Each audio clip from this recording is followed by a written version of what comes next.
to continue providing benefits to immigrants. So this starts to kind of put increasing pressure, in a sense, on states as well as local governments to deal with the issue of immigration and whether or not to provide benefits for them. So this has kind of, in a sense, been led to, in some respects, as kind of a devolution or what the many geographers are kind of calling a kind of descaling of immigration policy, where the federal government kind of puts the sort of the social costs of immigration, in a sense, onto local and state governments. And in many ways, some of the local and state policies that have come about are kind of reaction to that, as well as the increasing numbers of undocumented immigrants into the United States. So in thinking about the state level policies, I'm sure people have heard bits and pieces around the laws that have been taken place in Arizona as well as in Alabama more recently. And these laws have created an awful lot of controversy. And actually, in many respects, there is still a sort of creating a conflict between the sort of federal and state level and who controls the immigration policy, in a sense, and who makes decisions over who should be able to enter the country. And so the Arizona's Act essentially makes it a state misdemeanor crime for any alien, I suppose, in Arizona who's not carrying the required documents. So it's state law enforcement officers can actually stop people and determine their immigration status. And if they have to do this during a kind of lawful stop, detention, or an arrest, when there's any kind of reasonable suspicion that this individual might be an undocumented immigrant. And so this has sort of led to some, in a sense, a strong kind of crackdown on undocumented immigrants into Arizona. And the interesting thing I think that's going to probably happen at the Supreme Court level is whether or not Arizona's law is unconstitutional. And there is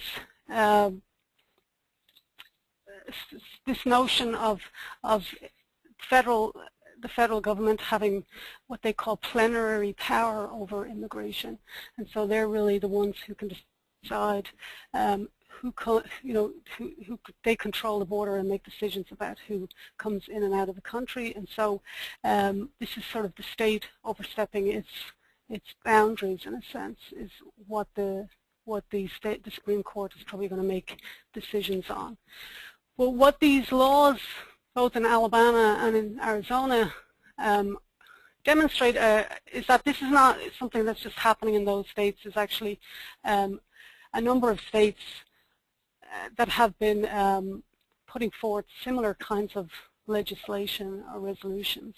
And so the National Conference of State Legislators have looked into the extent of these laws and have found that there's about, I'm trying to read my screen here,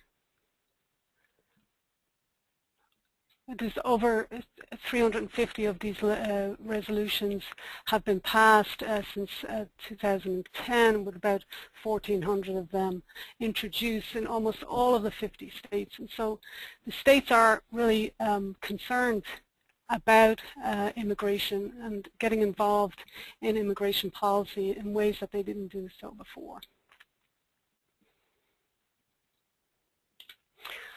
So when it comes to the local level, there's really no central database of local policies, and we don't really know exactly the extent of them necessarily, although the Federation for American Immigration Reform have have a database that they've kept, but probably the one that I've seen the most recent attempt to measure the extent of these local immigration policies was an article by Kyle Walker and Helga Littner in the Urban Geography, where they found that there was about 369 local governments that had proposed or implemented some sort of immigration policies as of February 2009. Of the 200, they found that 281 of these local governments actually passed ordinances, and some of them were sort of more pro-immigration policies, and some of them more anti-immigration policies, as sort of putting that in quotation marks to some extent. But the a pro policy would be something where you may have heard of the term sanctuary cities, and so there are a number of local governments that have actually said they will not allow any resources to be used at the local level to enforce any federal immigration laws. And so public servants such as police or any municipal employees will not ask immigration status of anyone that they come in contact with in their jobs. And so this is the sort of example of a kind of pro policy by some of the local governments. And then there are a number of ways that these local governments have implemented sort of much more of a kind of restrictive immigration policy. And so probably one of the first ones out of the box with this was San Bernardino, California, which they had a ballot initiative in 2006 where they wanted to fine landlords who had rented any housing to unauthorized immigrants or undocumented immigrants. They also wanted to make their city English only, and then they were also interested in regulating the hiring of day laborers within the city. But this ballot initiative actually failed to gain enough signatures to be put to a vote. So that didn't really necessarily go anywhere.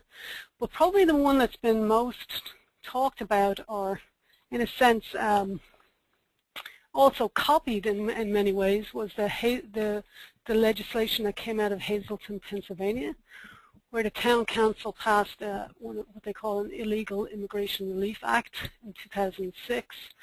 And this created an awful lot of controversy, but it was focused on employers and focused mostly on getting employers to submit documents and verifying the work documents of any immigrants they may have had in their jobs, and then legal workers could also sue employers who may hire unauthorized workers. Was one part of this act.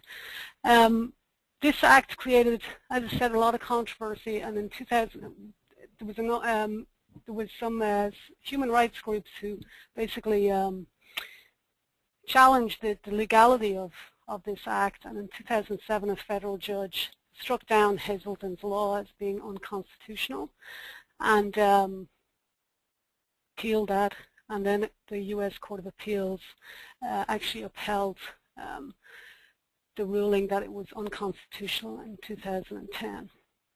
But many people have actually, other local governments have sort of looked at the Hazleton, Pennsylvania law and changed it and altered it slightly to, in many ways, to try to prevent it from being, from their laws being seen as unconstitutional. But it's been a very important kind of case at the local level. Another example of this was also in Farmers Branch in Texas, which is a sort of inner ring suburb of Dallas. And this was initiated in around the same time as the Hazleton law in 2006. And this law was also wanting to fine landlords who may rent to undocumented immigrants and have local authorities screen undocumented immigrants who may be in police custody and try and get their immigration status. And then also they were interested in becoming having English as their official language of the city. Again, this law was challenged by the American Civil Liberties Union, and other sort of human rights groups have challenged these types of laws, and they're still kind of wrestling with this particular issue and whether it's constitutional or not. So again, it kind of raises this notion of what they call plenary power, where is immigration really a federal, if it's a federal level area, rather than kind of thinking of it as where local governments can start to have these types of policies. So some kind of specific programs that I wanted to talk a little bit about as well that have been at a sort of federal level that will become important when I talk a little bit about Washington, D.C. Is the what they call the 287G, which is part of the legislation that came out in 1996. It was added to that to make an amendment to the Immigration and Nationality Act. And so this 287G program, the U.S. Immigration and Customs Enforcement, essentially what they call ICE, creates a memorandum of understanding with the state or local law enforcement where they will train local police to perform immigration law enforcement functions once they're trained by certain ICE officers. And so I'm going to talk a little bit more about these programs, but this was one of the kind of initiatives at the federal level that will become important at the local level as well. Bernadette, I'm just going to pause you for just a moment. Your GoToWebinar toolbar, if you look at the top of that, there's a little sidebar that sticks out that has a little orange arrow. Can you click that for me? Sure. For some reason, a portion of your toolbar is appearing on the slides, and that's taking care of it. So thank you very much. Sure. Sorry about that. So yes, so that's the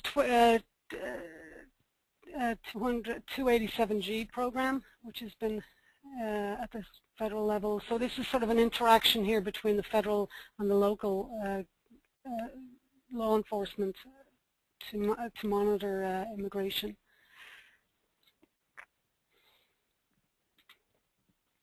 And then another program that's come about is what they call the secure communities, where the local police will actually check the fingerprints of an arrested individual against a sort of immigration database that is controlled by the Department of Homeland Security. And with this particular program, once that's, if there is some sort of match within this fingerprinting database, the ICE agents are the federal level agents are responsible for carrying out the actual immigration enforcement piece of that. And in some, there's been some,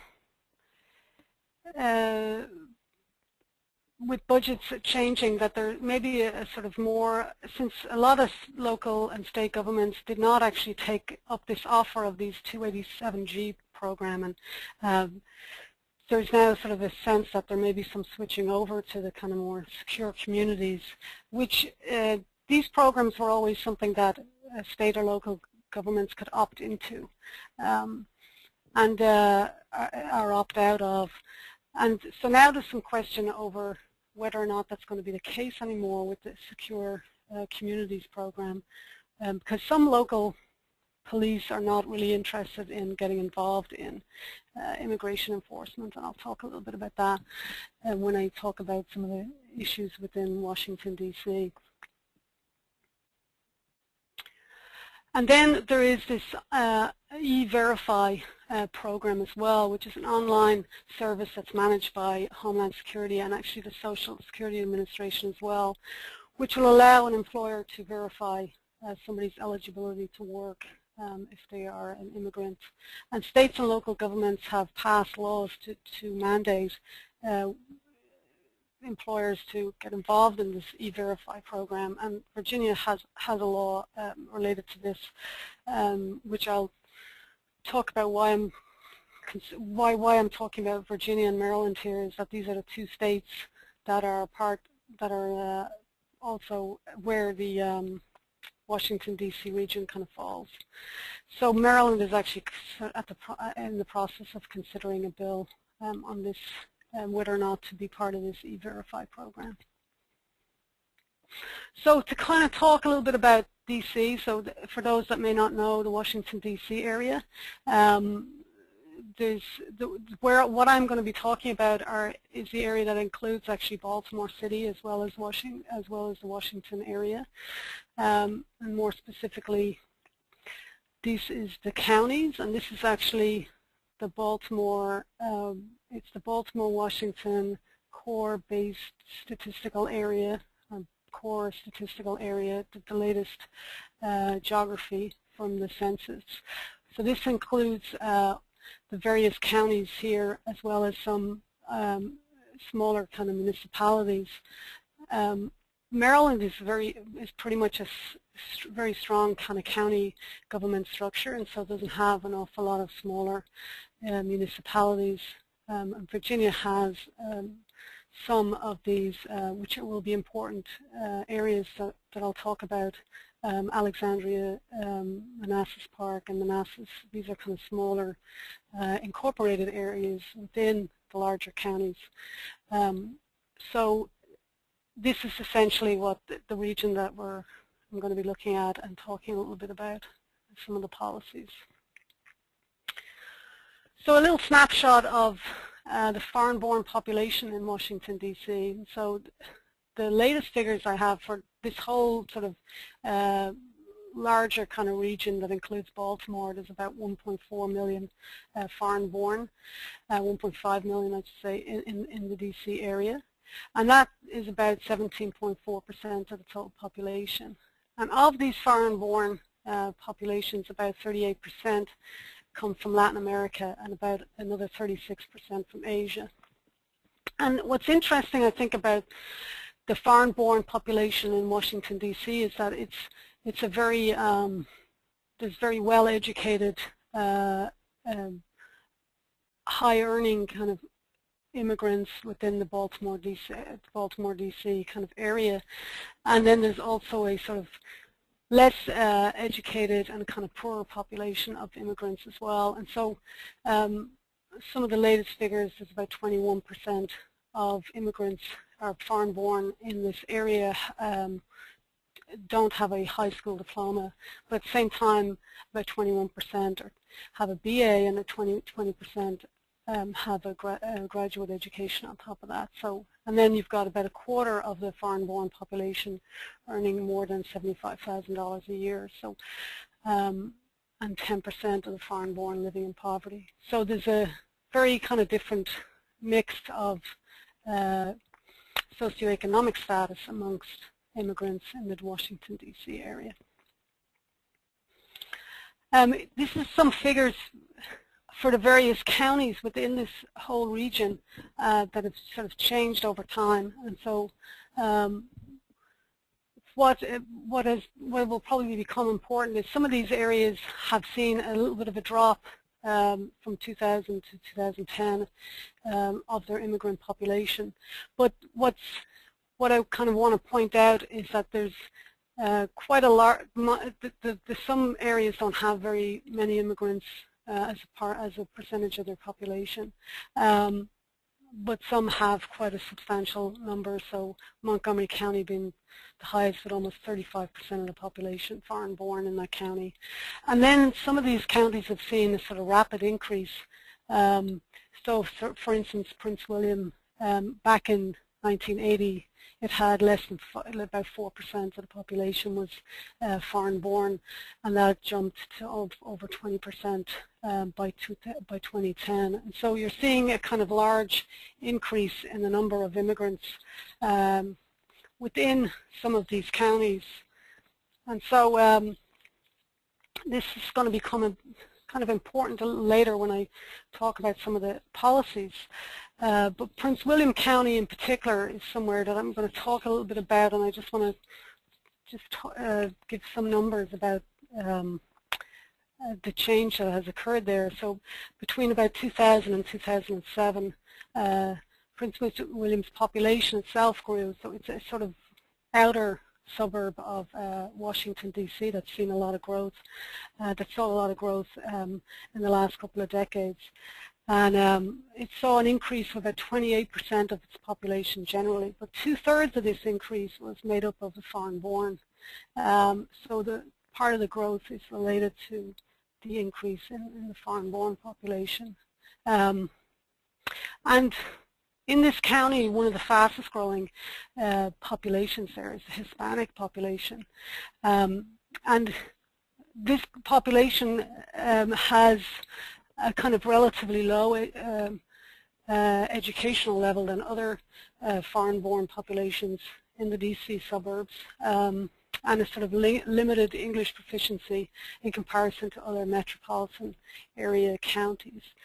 And in particular, Montgomery County has sort of got a much more well-educated and sort of higher-earning foreign-born population than Prince William's County has had. So this will become a little important when I talk about some of the policies.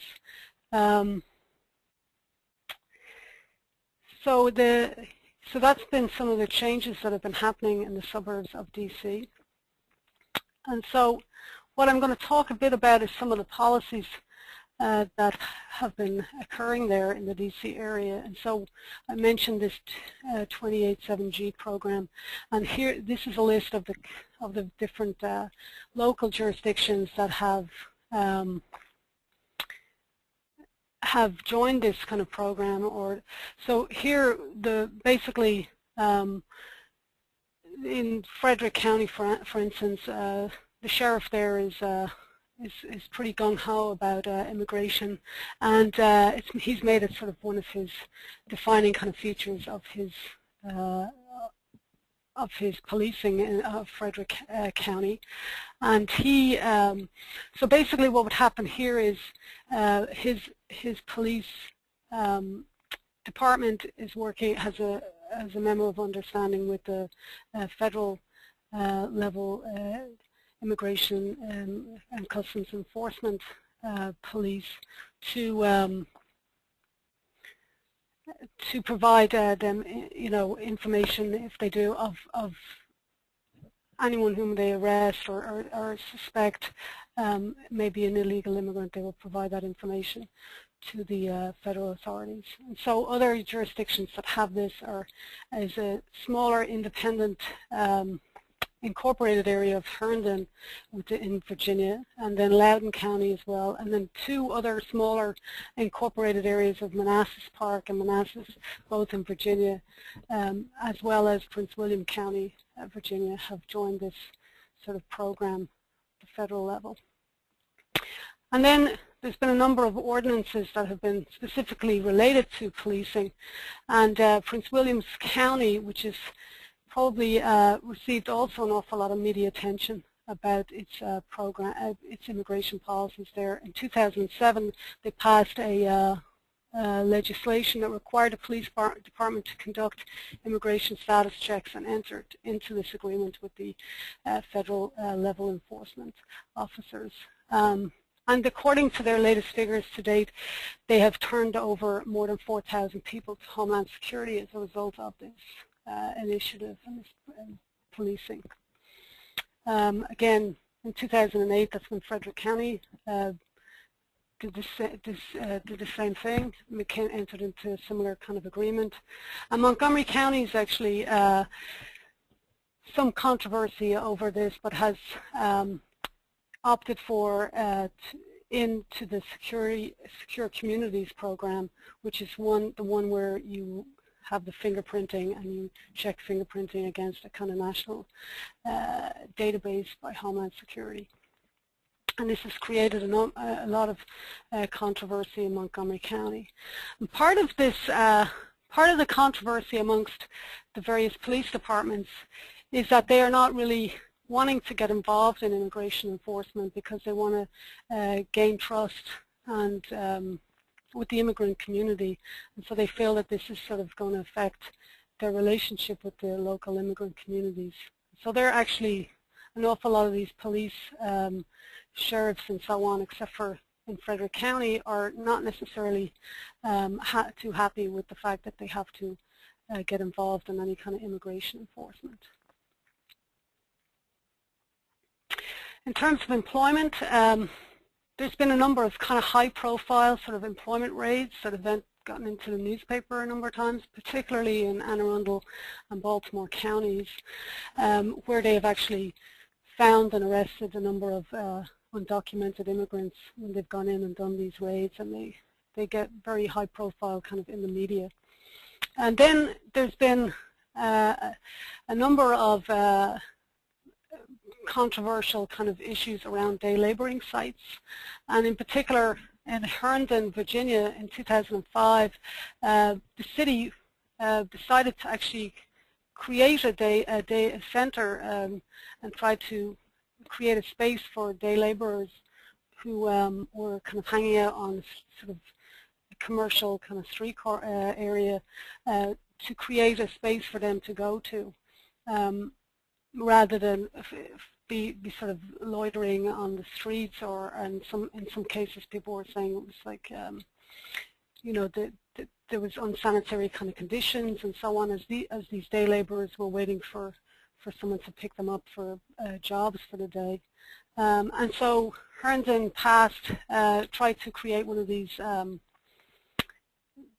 spaces for these day laborers, and it created an awful lot of controversy, and actually the mayor ended up kind of having to resign over this issue, and they changed it,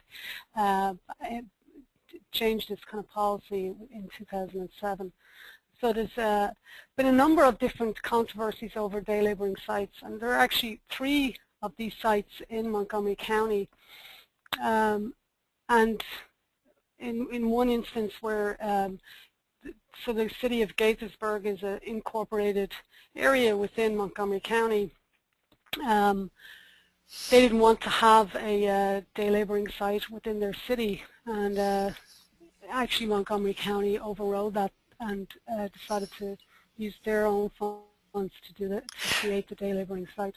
Bernadette, can you go back to the map so that people can see where you're talking about these cases? Yeah, sure. So I don't know if do you see a pointer? Do you see what I'm? I don't know if you guys see. Yes, they can see the pointer. Okay, so this would be Montgomery County, and actually Gaithersburg's not on here, but Gaithersburg is within this county, and then some of the other areas. This is Prince William County, which is sort of more of a outer suburb of the Washington D.C. area. I think I've mentioned also Anne Arundel County here, and then Baltimore County is having those kind of more employment rates. But Montgomery County is an area where you see some of these sites for day laboring.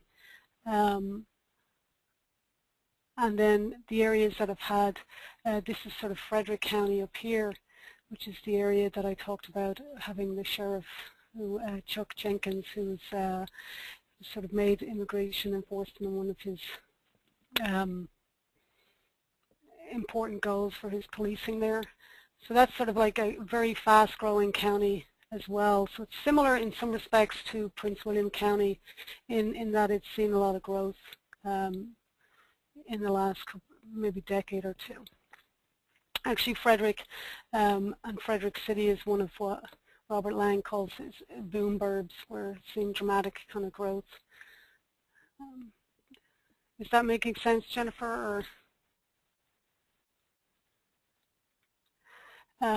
so these are some of the areas, hopefully, that these are some of the areas that I've been talking about. So the day laboring sites, what's been interesting is that there's, you know, they've been kind of fairly controversial because of, and in one case in particular, in an area within Montgomery County. There was a center that they had created for day laborers, and it was damaged by a fire within the first few months of when it was operated, and it was actually ruled a arson and actually classified as a hate crime by the county police. And so these areas have become pretty controversial places. In the area of housing, so Manassas is one of the incorporated areas within, I'll go back and show you quickly where that is located. Sort of down here, Manassas is in Prince William County. And Manassas is one area where they have imposed a kind of stricter definition of a family, so as try to, in a ways, to try to restrict the sharing of residences by people who may not be within the same kind of family structure. And so this was sort of aimed at the immigrant population within that community, since many of these immigrants would be sharing their homes with sometimes a number of different families together. I mean, this measure actually was rescinded, and so they didn't end up being able to enforce that. So here I'm just picking some of these ordinances, mostly related to policing, employment, and housing, which have been really the big areas within the Washington, D.C. region. And so there's been some other people have done work on this to sort of figure out, well, why is this happening? And actually, not just for the Washington, D.C. area, but even in other places as well.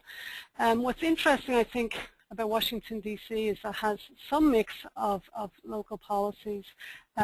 So, for instance, Montgomery County, with the area that has day laboring sites, has been somewhat more inclusionary. And so have places like Tacoma Park, which I didn't mention yet, but that was a sanctuary city that's declared itself as a sanctuary city. So its law enforcement or other kinds of municipal workers will not ask anyone their immigration status, and so they've declared themselves that. And so there are these sort of ideas that you have a kind of mix of different policies and different reactions within the same region. And Tacoma Park being kind of an example of an inclusionary, and then Prince William County with its law back in 2007, where it was really trying to enforce some immigration policies that were a bit more exclusionary, or what you might call exclusionary. And then what I think you have as well within the Washington, D.C. region, because it falls in, part of it falls into Virginia and part of it falls into Maryland, you kind of have different state-level policies that are impacting things. So it's sort of different scales. And so, for example, in the case of Maryland, Governor O'Malley, back in 2008, he established a council for new Americans, and he's really came up with a number of this council kind of came up with a number of recommendations to actually make integration of immigrants better, in a sense, and creating some state-level recommendations for workforce development, as well as citizenship, as well as helping immigrants get more governmental access. And so you have, a mix, in a sense, of what can be sometimes maybe an exclusionary policy at a local level, but at the state level, you're having a sort of more integrative policy. And so it's a mix of policies at different in different local jurisdictions, as well as at different kind of scales. Some of the common characteristics, and this is the case with the DC area, but also a case that other people have found in doing more national studies, is that the common characteristics of places that have these more anti-immigration policies and more exclusionary kind of policies, in some cases they have large immigrant populations. In the case of Washington, D.C., you see some of that, although in some cases, like Frederick County, for example, doesn't necessarily have a huge number of immigrants relative to some of the other counties, and yet it has a kind of exclusionary more exclusionary kind of policies. So what you're seeing a lot of time is a sort of rapid increase in a very short time frame in the number of immigrants, and this is certainly the case in Prince William County, where it was not really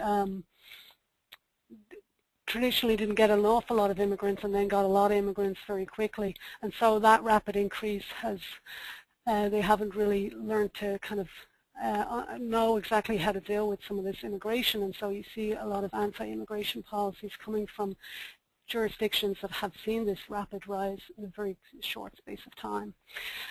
What you also see is that in lots of cases they're more Republican jurisdictions, and there's been some political scientists that have looked at this issue where they've done sort of more quantitative analysis where they have identified local jurisdictions with more exclusionary policies as being primarily kind of Republican jurisdictions.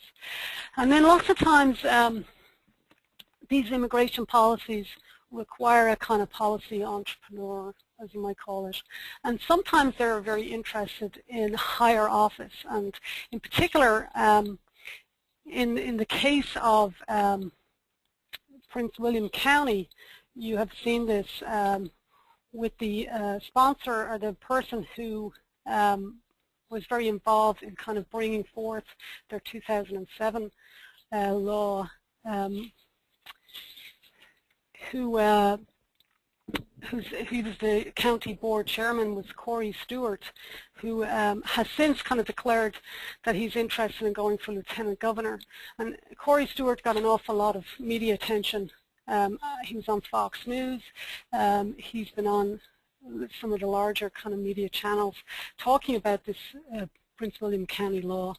And so he's sort of been a major kind of policy, he's sort of brought this policy to the forefront, and actually someone who's now kind of looking at higher office. And then what's also happened in the Washington DC area in particular have been some sort of high profile cases of crime, and so you've had a couple of cases where undocumented immigrant has committed a serious kind of crime, and this has led to this feeling of cracking down on sort of undocumented immigrants. And so actually in Prince William County more recently there was a case of a pretty horrendous kind of crime of by an undocumented immigrant who had been notified, the authorities at one point had been notified about him, and was then released, and then he ended up committing this crime later. And so you know, these high profile cases tend to get some sort of reaction at the local level.